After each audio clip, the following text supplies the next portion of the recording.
Dear son, you asked my reaction to long hair or beards on young people. Some great men have worn long hair and beards, George Washington and Abraham Lincoln. If to you long hair or a beard is a symbol of independence, if you believe in your heart that the principles of this country, our heritage, is worthy of this display of pride, that all men shall remain free, that free men at all times will not inflict their personal limitations of achievement on others, to demand your own rights as well as the rights of others, and be willing to fight for this right, you have my blessing. You ask that I not judge you merely as a teenager, to judge you on your own personal habits, abilities, and goals.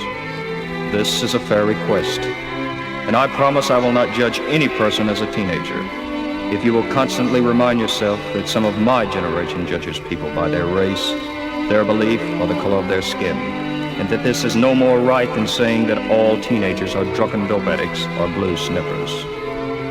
If you will judge every human being on his own individual potential, I will do the same.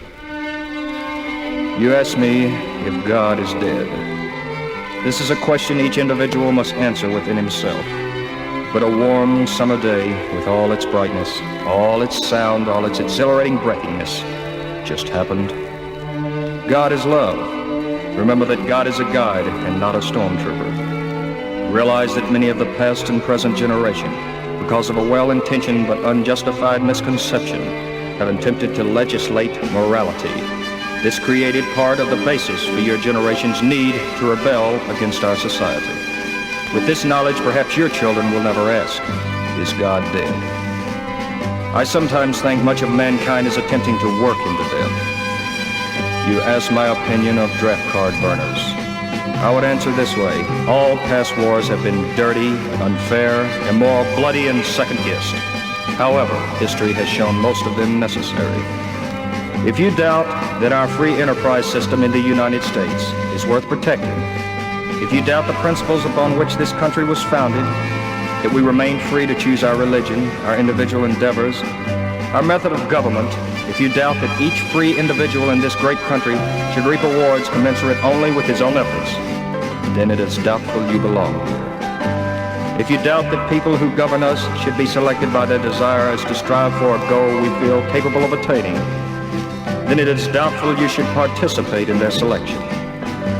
If you are not grateful to a country that gave your father the opportunity to work for his family, to give you the things you have, and you do not feel pride enough to fight for your right to continue in this manner, then I assume the blame for your failure to recognize the true value of our birthright. I would remind you that your mother will love you no matter what you do, because she is a woman, and I love you too, son.